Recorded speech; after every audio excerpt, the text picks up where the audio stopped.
correcto, 1835. No tiene más atrás. No, ya.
Sobre la ciudad más alta del mundo, caminar es volar.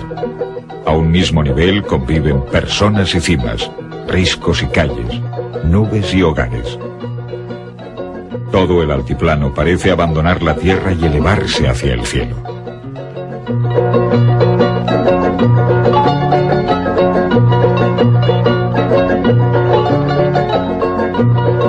Muy cerca, pero al margen del aeropuerto internacional del Alto, aparecen desperdigados montones de chatarra que a duras penas recuerdan lo que fueron un B-17, un B-24 Curtiss, un Convair 440. Antiguos bimotores o cuatrimotores concebidos para el transporte de pasajeros y mercancías o para los bombardeos de la Segunda Guerra Mundial. Pero no todos han caído entre los restos. Algunos mantienen el loco empeño por volar. Son los carniceros.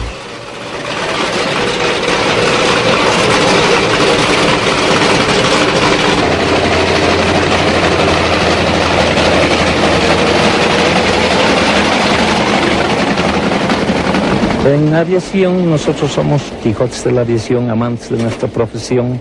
No normalmente lo hacemos por una remuneración económica fuerte, sino porque nos hemos formado y tenemos tal cariño a la aviación. Tenemos todavía que trabajar con equipos ya obsoletos, ¿no? Por ejemplo, el horizonte artificial, que es a succión, que hay que estar cada rato ajustando, porque si eso se mueve, el avión toma otra posición. Y no pasa así en los aviones modernos, todo es muy preciso, ¿no? Es una emoción muy diferente, porque se vuela con los nervios siempre predispuestos a cualquier cosa. Uno de los pilotos más experimentados de Bolivia es el capitán Walter Vallivian.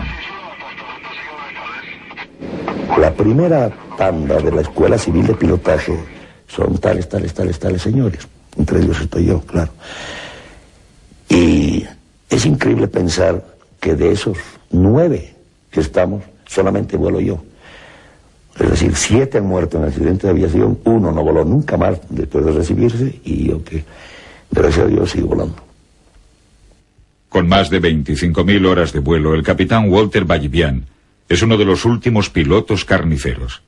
Un Quijote aéreo, fiel a su trabajo, que ama a su avión como a una mujer. Sin medios, con la única precisión de sus manos y el saber hacer, fruto de la experiencia. Los mecánicos reparan y conservan lo que otros desecharon.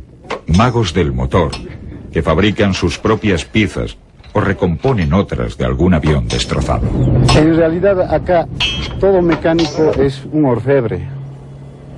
Acá fabricamos piezas que verdaderamente no podemos conseguir por otro lado. En Bolivia todos nuestros mecánicos son muy laboriosos y muy capaces en aviación para fabricar repuestos, para reparaciones y en fin, un sinfín de cosas que creo que en otros países no las harían por seguridad de las mismas aeronaves. Únicamente el olor a gasolina y aceite hace pensar que nos encontramos en un taller. Solo unos hombres vestidos con monos de trabajo, algún motor y algunas piezas indican que se halla en funcionamiento. Limpiar una pieza de polvo y arena, lijar un cilindro o colocar un rotor.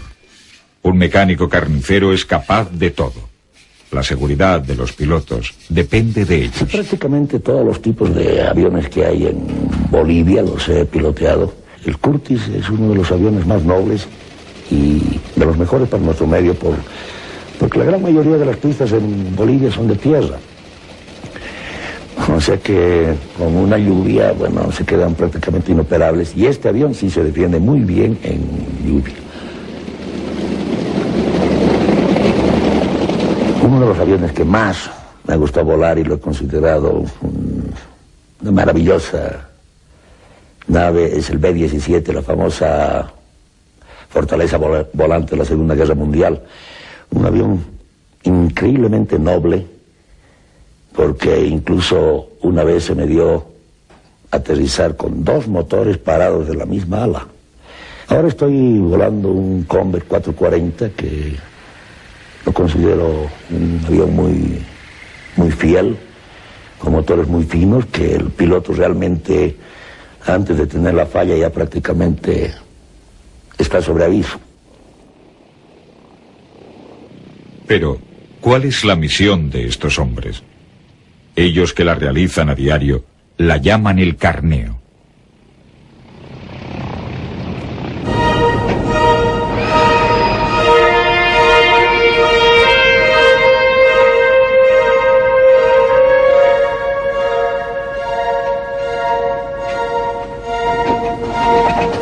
En esta ocasión, el arriesgado viaje durará 2 horas y media. Lo realizarán a bordo de un Convair el capitán Vallivian como piloto, Eugenio, al que llaman el pajarito, como copiloto, y Elías, el mecánico. Todo está ultimado hacia las 7 de la mañana.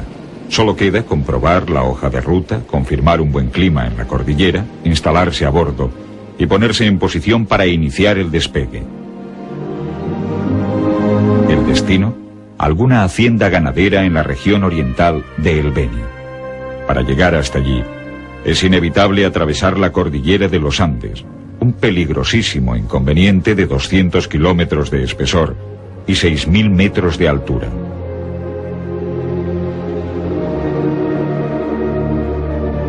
Hay pocos pasos para atravesar la cordillera. El trayecto habitual del capitán Vallivian cruza los Andes por el Colorado, entre montañas y cerros, que a duras penas va sorteando hasta llegar a su destino.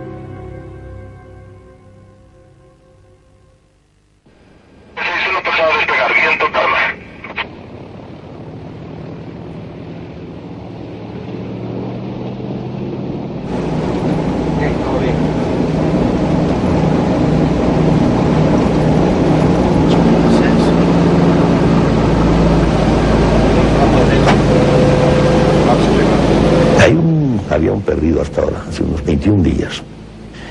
Este avión salió de Santana en la mañana a Bellavista. Yo estaba volando de Camiare a La Paz. No, las condiciones no eran tan malas. No había muy mal tiempo. Solamente en cordillera estaba cubierta la cordillera. Bueno, no llegó a La Paz, se lo declaró en emergencia, etc.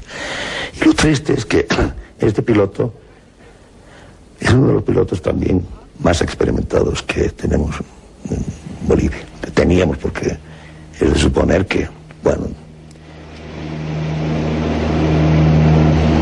El momento crítico es el de sobrepasar el Cerro Colorado. Aún sin carga, el viejo avión del capitán Vallivian supera por muy poco la barrera. Esta vez ha habido suerte. Sin contratiempos dejamos atrás los Andes y comenzamos el descenso hacia la hacienda ganadera en plena selva.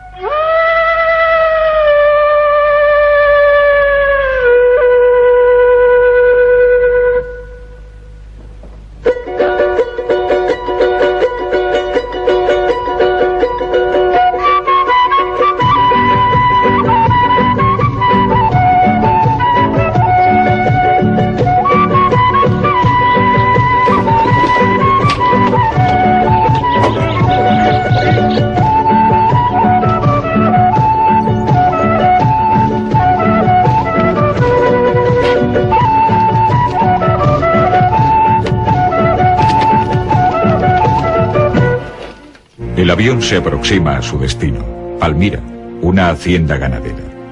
La tripulación se prepara para afrontar el aterrizaje en la selva. el último obstáculo del viaje de ida. Solo existe una pista pavimentada en toda la región de El Beni. La de hoy, al igual que la mayoría, es una pista de tierra y piedra que se convierte en un auténtico barrizal cuando llueve.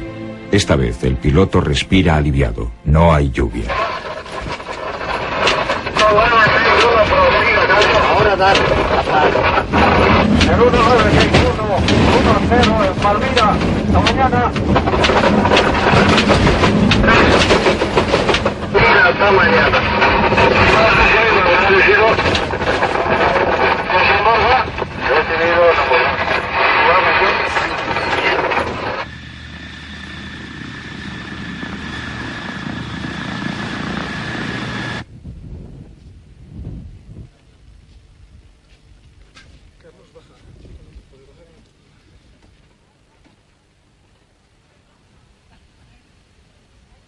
La llegada del avión supone un acontecimiento extraordinario entre los habitantes del poblado. La tripulación es acogida con respeto y alegría. El avión es su único contacto con el altiplano. Los pilotos son admirados por todos. Son los mensajeros de la gran ciudad, de donde traen alguna mercancía. Pero su gran valor es el de llegar hasta allí, para poder dar salida al único producto de estas haciendas, la carne. Debido al excesivo calor diurno, es necesario esperar a la noche para sacrificar y descuartizar el ganado.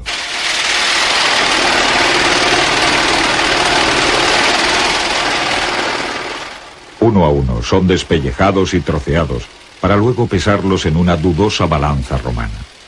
Un exceso de peso podría resultar nefasto a la hora del despegue. La bodega del avión tendrá que estar cargada a las 5 de la mañana y todos han de intervenir, hombres, niños y mujeres. El olor a sangre y vísceras impregna el lugar, convocando a perros y cerdos que aprovechan cualquier descuido para llevarse su parte. Al amanecer, la bodega del avión está llena de carne.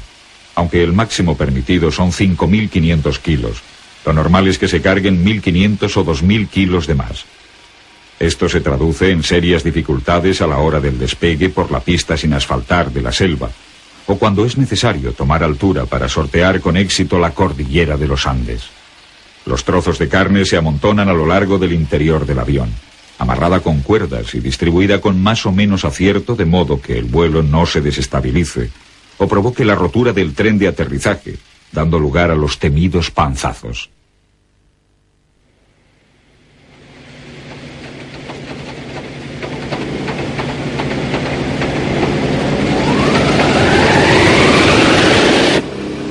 Al amanecer, el avión se prepara para partir.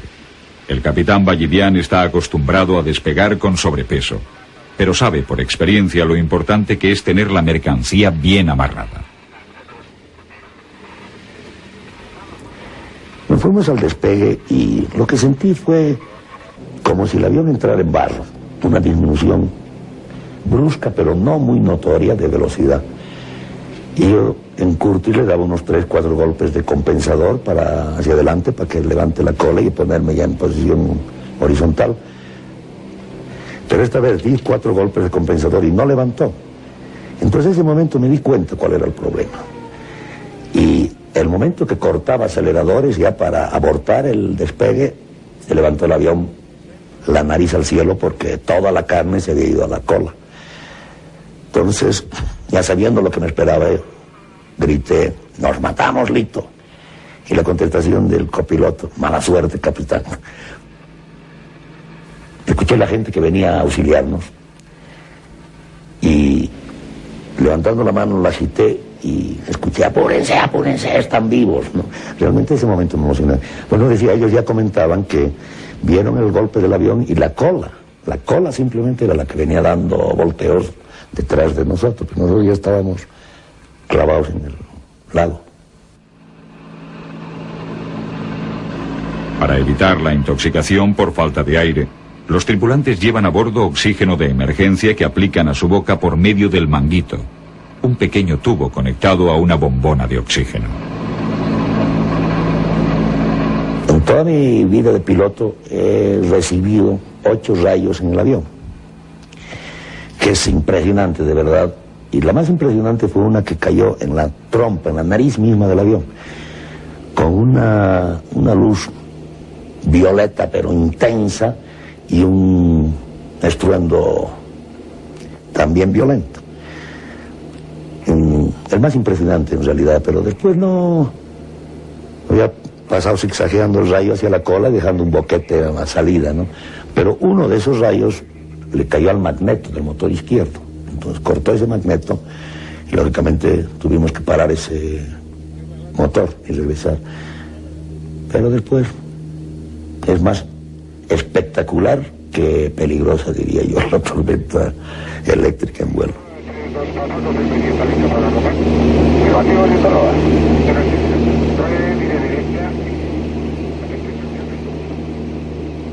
Dejamos atrás la cordillera y su espesura de picachos, nubes y riscos. El altiplano aparece bajo nuestros pies como una inmensa calva en un bosque de montañas. La pista de aterrizaje es como un recuerdo que aflora a la mente tras un olvido momentáneo. Antes de tomar tierra, el capitán Ballivián apaga su motor derecho. Un desafío de locos para los acostumbrados a la tranquila seguridad de cualquier país desarrollado, pero insignificante y divertido para uno de los mejores pilotos carniceros de Bolivia.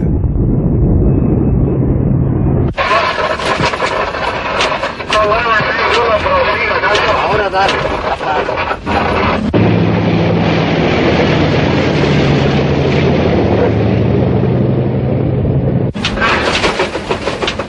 Hasta mañana.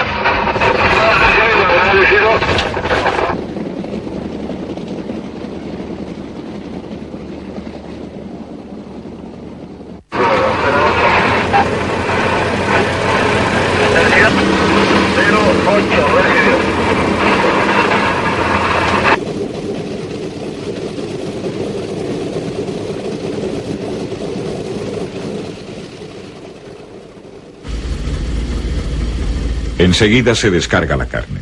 Las mujeres, ataviadas con los ponchos tradicionales y en la cabeza el sombrero borsalino, merodean por las cercanías para conseguir alguna víscera o una piel con la que aliviar su miseria.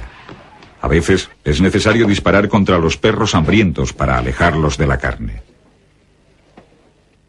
En el interior del avión los hombres sacan los últimos trozos, el carneo finaliza. Pero es posible que esa misma tarde Ballivián vuelva a salir. No es extraño.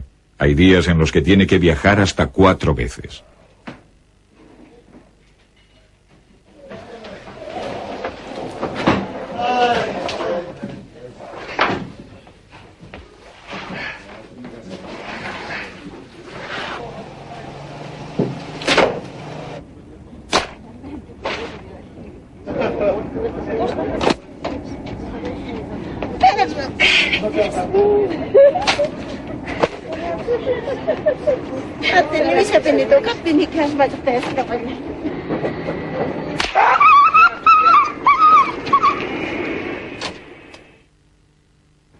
Con la incertidumbre de no saber si el cabeza de familia llegará o no a la noche a casa, viven las familias de los pilotos. Durante sus cortas estancias en tierra rememoran con nostalgia 1000 situaciones de peligro o pasan lista a los compañeros que se llevó para siempre la cordillera. El primer accidente que tuve en B-17 fue en San Borja. Y era nuevo yo en B-17. Tenía unas 40 horas nada más al mando de ese avión, de ese tipo de avión. Y despegamos de San Borja y pido tren arriba. El copiloto obedece y mira su tren y dice, tren derecho subiendo. Y yo miro el mío, tren izquierdo se ha trancado, le digo, tren abajo, vamos a regresar, porque una fallada al subir el tren se entiende que hay que regresar de inmediato, ¿no? Y bueno, tren abajo. No baja el tren izquierdo trancado. El derecho bajó, el izquierdo trancado. Bueno, y empezamos a dar vueltas y vueltas sobre San Borja para consumir combustible, para evitar o ser menos riesgoso el incendio ya en el Panzazo. Y mientras tanto la gente, que se dio cuenta del problema, venía a la pista, venían heladeros, venían vendetortas y de todo. Y bueno, ya cuando uno va a hacer el Panzazo, el accidente, los nervios no van engañando a uno, ¿no? Entonces ya le digo yo al copiloto, ya de una vez vamos al Panzazo. porque los pasajeros se están poniendo nerviosos porque llevamos 3 pasajeros. Y el copiloto me dice, oh, espera hombre, que se reúna más público. Como somos un país subdesarrollado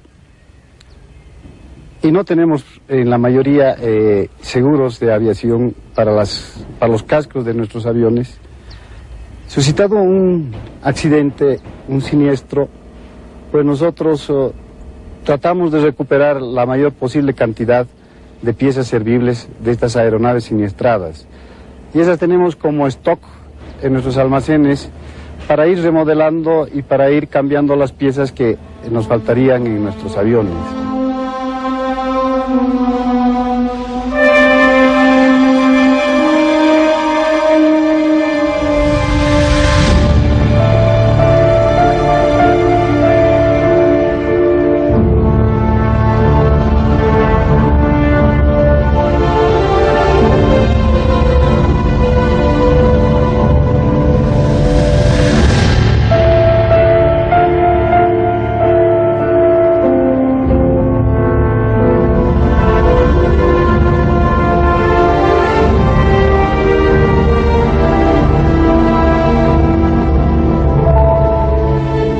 La remuneración por hora de vuelo en la actualidad es más o menos $30 por hora.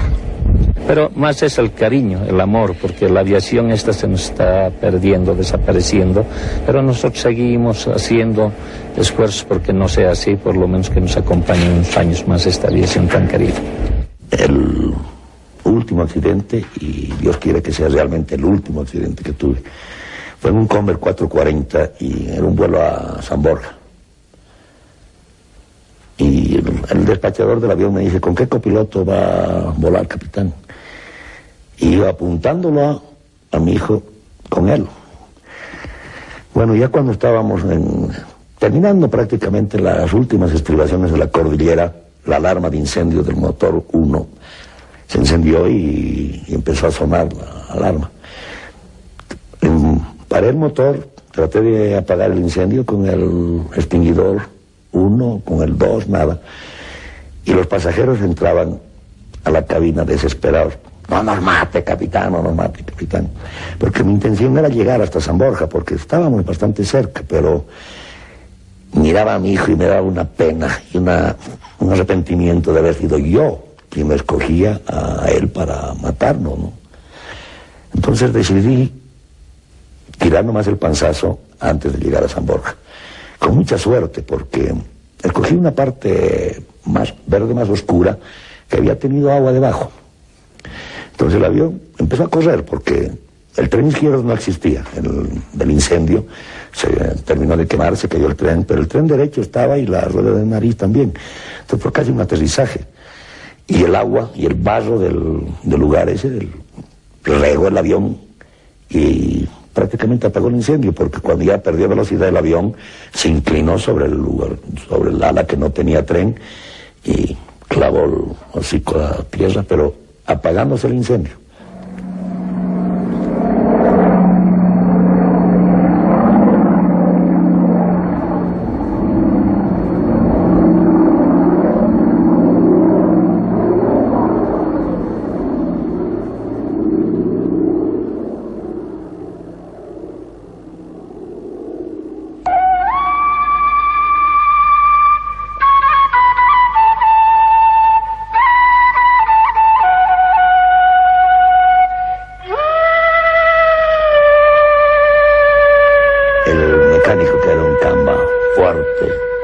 Poniendo las manos en el techo y parándose sobre la palanca, trató de destrabar y aplicar entrenamiento, porque ese avión cada 2 vuelos era una emergencia, ¿no?